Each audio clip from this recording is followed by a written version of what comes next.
বাস্তবায়ন করার জন্য যে নির্দেশ দেওয়া হয়েছে, সেই আমাদের প্রাণপ্রিয় নেতা তারেক রহমান সাহেবের পক্ষ থেকে আজকে একত্রিত হওয়ার আলোচনা সভা সম্মানিত সভাপতি ফটিকছড়ি পৌরসভা বিএনপির সম্মানিত আহ্বায়ক প্রবীণ নেতা এবং ফটিকছড়ি দোলন ইউনিয়ন পরিষদের সাবেক সদর চেয়ারম্যান, উত্তর জেলা বিএনপির সম্মানিত সদস্য জননেতা জনাব মোবারক হোসেন কাঞ্চন সাহেব, আজকে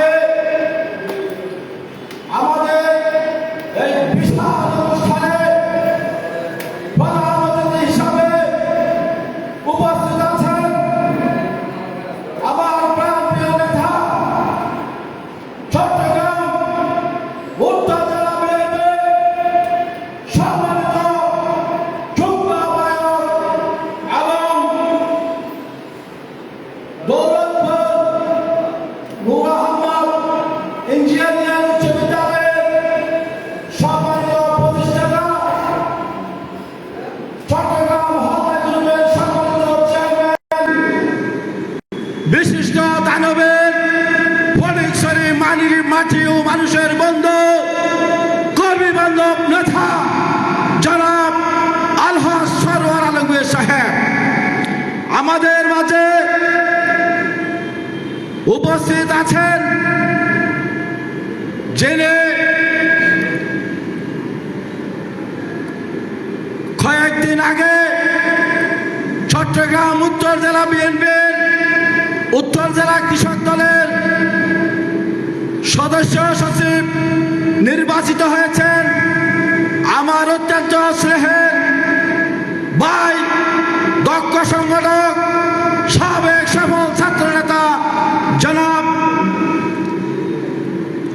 নাজিম উদ্দিন শাহিন সাহেব, এবং আজকে উপস্থিত আছেন যিনি শুধু ঢাকা থেকে আমাদের ফটিকছড়িবাসীর সাথে কথা বলার জন্য আমাদের আলমগীর ভাই সাহেব এবং আমাদের ভাতিজা ইশাক মান্নান, এই ইশাক মান্নান ওনার আব্বা হচ্ছেন চট্টগ্রাম মহানগর বিএনপির সম্মানিত সহসভাপতি, এবং আরো যার সহযোগিতা আছে উনি আমার প্রাণপ্রিয় সন্তান জনাব আশরাফুল আজম সিজান।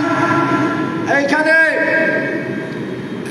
বলে গেছি আমি, এই ঢাকা থেকে যিনি আসছেন যে 31 দফা রাষ্ট্র সংস্কার, এই ব্যাপারে আলোচনা করার জন্য এই রাষ্ট্র ব্যবস্থাকে 31 দফাকে ঘরে ঘরে পৌঁছানোর জন্য উনি আমাদের এখানে এসেছেন জনাব খালেদ হোসেন ফরাক সাহেব, আরো অনেক নেতা উপস্থিত আছেন। এইখানে আমাদের সাবেক নানুপুর ইউনিয়ন পরিষদের জনতার চেয়ারম্যান এবং চট্টগ্রাম উত্তর জেলা ওলামা দলের সাবেক যুগ্ম আহ্বায়ক এবং ফটিকছড়ি উপজেলা বিএনপির বিপ্লবী সদস্য জননেতা জনাব হাফেজ জয়নাল সাহেব, এবং উপস্থিত আছেন আমাদের লড়াইয়ের কৃতি সন্তান জনাব নুরুল হুদা সাহেব, আমার বন্ধু ছাত্র জীবনের জনাব আলাউদ্দিন সাহেব, এবং বিভাগীয় শ্রমিক দলের সম্মানিত সদস্য, দক্ষ সংগঠন যার নেতৃত্বে দক্ষতার সাথে শ্রমিক দল চলতেছে, সেই আমার প্রিয় ভাই জনাব দৌলত ভাই, এবং এখানে উপস্থিত আছেন আমাদের লালাং ইউনিয়ন বিএনপির বারবার নির্বাচিত চতুর্থবারের মতো লালাং ইউনিয়ন বিএনপির সভাপতি এবং চতুর্থবারের মতো নির্বাচিত শ্রদ্ধাভাজন মেম্বার জনাব আলহাজ এজাহার মিয়া চৌধুরী সাহেব সহ এইখানে আরো অনেকে আছেন। সবার নাম বলতে গেলে আমার সময় লাগবে। আরেকজন আমার অত্যন্ত একদম বাল্য জীবনের বন্ধু, আমি যখন ছাত্রদল করতাম তখন আমি এই শাহরু ভাইয়ের বাড়িতে যেতাম, এই শাহরু ভাইয়ের ওইখানে খাওয়া দাওয়া করতাম, রাত্রে থাকতাম। সেই শাহরু ভাই হচ্ছেন রোশানদি ইউনিয়ন বিএনপির আহ্বায়ক। উনি সহ আপনারা যারা আছেন, আমি সবার নাম বলতে পারছি না বলে দুঃখিত। আমি ওইদিকে না গিয়ে আজকে বক্তব্য রাখবেন, আমরা মন দিয়ে শুনবো আমাদের সম্মানিত প্রধান অতিথি জনাব আলহাজ সরওয়ার আলমগীর সাহেবের বক্তব্য। আমি বক্তব্য দীর্ঘায়িত করব না। এই ছাত্র জনতার আন্দোলনের মাধ্যমে বিএনপির অঙ্গ সংগঠন, বিএনপি সহ সমস্ত দলের নেতা কর্মীদের রক্তের বিনিময়ে আজকে বাংলাদেশকে আমরা নতুন স্বাধীনতা পেয়েছি, এবং এই পরিসরে আমরা নতুন স্বাধীনতা পেয়েছি। যে পরিসরে আমাদের মাটি, যে পরিসরে আমাদের বাড়ি, আমাদের মাটিতে, আমাদের ঘরে আমাদের কোনো নেতা কর্মী থাকতে পারে নাই। আওয়ামী লীগ সরকারের, যুবলীগের, ছাত্রলীগের অত্যাচারে, নির্যাতনের, মামলা হামলার শিকার হয়ে এই 17 বছর কঠিন জীবন যাপন করেছেন আমাদের বিএনপি যুবদল, ছাত্র দলের অঙ্গ সংগঠনের ভাইয়েরা। আজকে সময় এসেছে আমাদের সরওয়ার আলমগীর সাহেবের হাত ধরে, উনি একজন কর্মী বান্ধব নেতা। এইখানে কারা ত্যাগী নেতা আছেন, কে কি করেছেন উনি ভালো করে জানেন।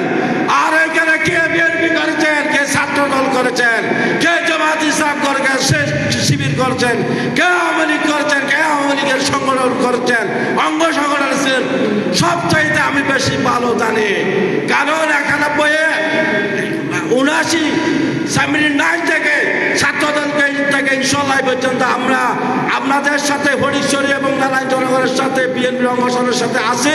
ইনশাল্লাহ আগামী দিনেও আপনাদের সাথে আমরা থাকবো। আমি একটা কথা পরিষ্কার ভাষায় বলতে চাই, ভদ্র হও, নম্র হও, গুরুজনকে দিও সম্মান। আসলে সেই দিন তুমি পাবে আসল প্রতিদান। এই কথাটুকু জন্য বললাম। আমাদের সংগঠনকে শক্তিশালী করতে হলে বিএনপিকে এবং অঙ্গ সংগঠন ছাত্রদল সহ, ছাত্রদল হচ্ছে আমাদের বিএনপি সহ সমস্ত দলের প্রাণ বোমরা।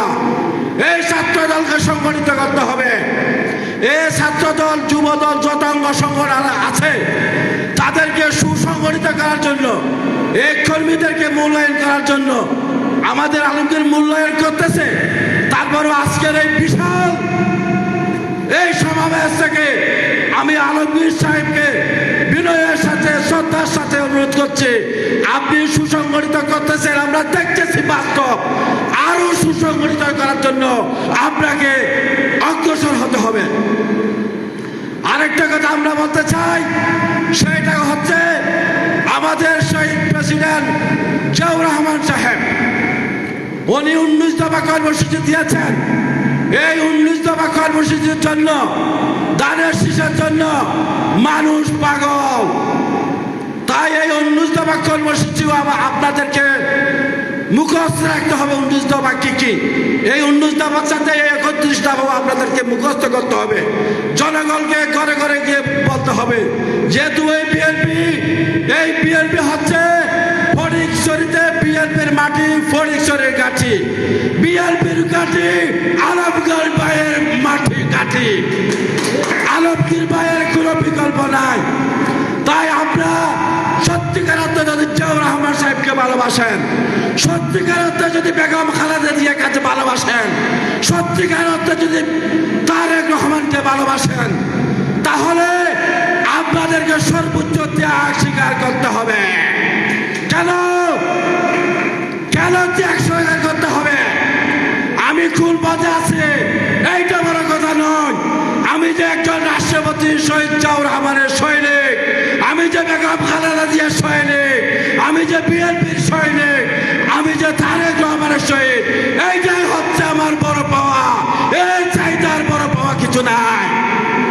আমি আর বলতে চাই, আমার সত্যবাদন বড় ভাই এখানে উপস্থিত আছেন, আমাদের নারায়ণ বিএনপির সাবেক 4 বারের নির্বাচিত সভাপতি, যিনি 1980 থেকে সংগ্রাম শুরু করেছেন আমাদের সাথে। উনি সহ সর্বপ্রথমে আমাদের প্রধানমন্ত্রী বেগম খালেদা জিয়াকে আমরা ফটিকছড়িতে এনেছি।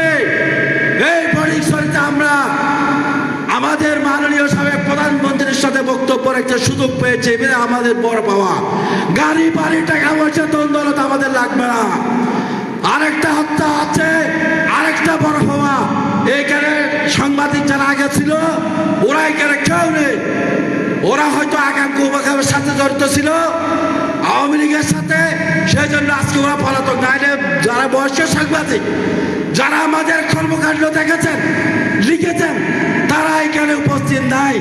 সেজন্য একটা কথা বলতে চাই, প্রত্যেকটা পত্রিকায় নিউজ হয়েছে আমার ছবি সহ।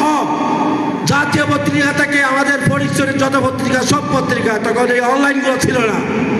কি নিউজ হয়েছে? আমাদের চট্টগ্রামে আউটার স্টেডিয়ামে 92-তে এই আজহার মেম্বার সাহেব উপস্থিত ছিলেন, নূর হুদা সাহেব উপস্থিত ছিলেন। বিভাগীয় ইউনিয়ন সমাবেশ, আমাদের নেতা জনাব তারেক সাহেব, উনি অত্যন্ত বিচক্ষণ এবং বুদ্ধিমান লোক। আমি কোন এমপি মন্ত্রী কোন নেতাকে দেখি নাই সাধারণ নেতা কর্মীদের সাথে হ্যান্ডশেক করে করে করে করে এই যে লক্ষ লক্ষ নেতা কর্মী সবার সাথে হ্যান্ডশেক করে মত বিনিময় করে, কারো আপনার কাপড়ের বোতল মারা দিচ্ছে, কারো মাথায় হাত দিয়ে দিছে, কারো মাথায় টুপিটা সোজা করে দিছে, কারোর সাথে শুভেচ্ছা বিনিময় করছে, কারোর সাথে বলছে যে আপনি যেরকম সুন্দর আপনার ইউনিয়ন, আপনার লেলাং এরকম আপনার পরিচয় সেভাবে সুন্দর দেখতে চায়। সেই কথা কে বলেছেন? তারেক রহমান সাহেব, যার নির্দেশে আজকে বাংলাদেশ স্বাধীন হয়েছে, ফটিকছড়ি স্বাধীন হয়েছে। যার কথায় আজকে সেই তারেক রহমান সাহেব, এই নূর হুদা সাহেব এবং এইখানে যে এজাহার মেম্বার সাহেব আছেন, দুজন ওই প্রতিনিধি সভাতে ছিলেন। ওইখানে আরেকজন মন্ত্রী ছিল, তারেক রহমান সাহেব সভাপতিত্ব করছিলেন। ফটিকছড়ির পক্ষ থেকে আমাকে বক্তব্য দেওয়ার সুযোগ দেওয়া হয়েছিল। আমি সেই বক্তব্যে তারেক রহমান সাহেবকে বলেছিলাম, এরকম চোখে তাকিয়ে তাকিয়ে, জনাব তারেক রহমান সাহেব, আপনাকে দেখলে আপনার বাবার শহীদ জিয়াউর রহমানের সমস্ত অঙ্গ প্রত্যঙ্গ দেখা যায়। আমার বাবার সমস্ত চরিত্র, সমস্ত গুণাবলী আপনি পেয়েছেন তারেক রহমান সাহেব। সেজন্য আজকে বাংলাদেশের যে জনপ্রিয় ব্যক্তি সব চাইতে, সে হচ্ছে তারেক রহমান সাহেব। এই তারেক রহমানের জনপ্রিয়তার কারণে তাকে দীর্ঘদিন জেল থাকতে হয়েছে। তাকে এই সরকার বিভিন্ন মামলা হামলা দিয়ে এই দেশ থেকে বিতাড়িত করে দিচ্ছে। কেন? তারেক রহমানকে এই খুনি হাসিনা ভয় পায়, তারেক বেগম খালেদা জিয়াকে ভয় পায়, বিএনপিকে ভয় পায়। সেই জন্য এই অনেক চেষ্টা করার পরও হাজার হাজার বিএনপির নেতা কর্মী এবং ছাত্র জনতার কর্মীকে খুন করার পরও দেখতেছে যে ওনার আর থাকার সম্ভাবনা নেই। তাই শেখ হাসিনা আজকে পালিয়ে গেছে, ওনার নেতা কর্মীরাও পালিয়ে গেছে। আর যারা আমরা আজকে কিছু দেখলাম, এইখান থেকে প্রশাসনের প্রতি আমি শুভ দৃষ্টি আকর্ষণ করছি, আপনারা আর আওয়ামী লীগের দালালি করবেন না। সত্যিকার অর্থে দেশ সংস্কারের জন্য, ফটিকছড়ির শান্তির জন্য আপনারা কাজ করেন। আমাদের আলমগীর ভাই, আমাদের নেতা, ওনার পক্ষ থেকে আমাদের অনুরোধ থাকবে যে যত সন্ত্রাসী আছে তাদের তালিকা আপনাদের কাছে আছে। আপনারা সমস্ত সন্ত্রাসীদেরকে, আওয়ামী লীগ, যুবলীগ, ছাত্রলীগ সবাইকে গ্রেপ্তার করেন। আর যদি গ্রেপ্তার না করেন, তাহলে আলমগীর ভাইয়ের নির্দেশে সারা বাংলাদেশে যেভাবে আন্দোলন চলমান, ইনশাআল্লাহ ফটিকছড়িতে সেইভাবে আমাদের অধিকার আদায়ের জন্য আন্দোলন চলমান থাকবে। আমার বক্তব্য দীর্ঘায়িত করছে না। এইখানে যারা উপস্থিত হয়েছেন এবং সম্মানিত অতিথিবৃন্দ যারা এখানে আছেন, ওনাদেরকে ঢাকা থেকে যিনি কষ্ট করে এসেছেন আজকের অনুষ্ঠানের জন্য, আলমগীর ভাই সহমত দিয়েছেন প্রধান অতিথি হিসেবে, ওনাকে সহ আপনারা সবাইকে আমার ব্যক্তিগত পক্ষ থেকে এবং আমার দল, বাংলাদেশের জনপ্রিয় দল, বৃহত্তম দল, সর্ববৃহৎ বিএনপি এবং অঙ্গ সংগঠনের পক্ষ থেকে আপনাদেরকে আন্তরিক শ্রদ্ধা, সালাম এবং শুভেচ্ছা জানাচ্ছি এবং আমাকে দোয়া করবেন আমিও যেন আলমগীর ভাইয়ের সাথে থেকে এই নারায়ণ এবং ফটিকছড়িবাসীর খেদমত করতে পারি। কারণ আমি দীর্ঘদিন ৪৫ বছর খেদমত করছি এই ফটিকছড়িবাসীর ছাত্র জীবন থেকে। ইনশাআল্লাহ যতদিন বেঁচে থাকি ততদিন আমার শ্রদ্ধাভাজন নেতা জনাব আলমগীর সাহেবের নেতৃত্বে এই ফটিকছড়ির আনাচে কানাচে উন্নয়ন করার জন্য, ফটিকছড়ির প্রত্যেকটা গর্গ বিএনপি যুবদল ছাত্র দলের দুর্গ করে করার জন্য ওনার হাতে হাত রেখে কাঁধে কাঁধ রেখে ইনশাআল্লাহ আমরা কাজ করে দেব। বাংলাদেশ জিন্দাবাদ। শহীদ রাষ্ট্রপতি জিয়াউর রহমান নবর হোক। বেগম খালেদা জিয়ার সুস্থতা কামনা করছে এবং আমাদের নেতা ভারপ্রাপ্ত চেয়ারম্যান জনাব তারেক রহমান সাহেবের সসম্মানে দেশে আসার ব্যবস্থা করার জন্য বর্তমান সরকারকে জোর দাবি জানিয়ে আমি আমার বক্তব্য শেষ করছি। আসসালামু আলাইকুম ওয়া রাহমাতুল্লাহি ওয়া বারাকাতুহু।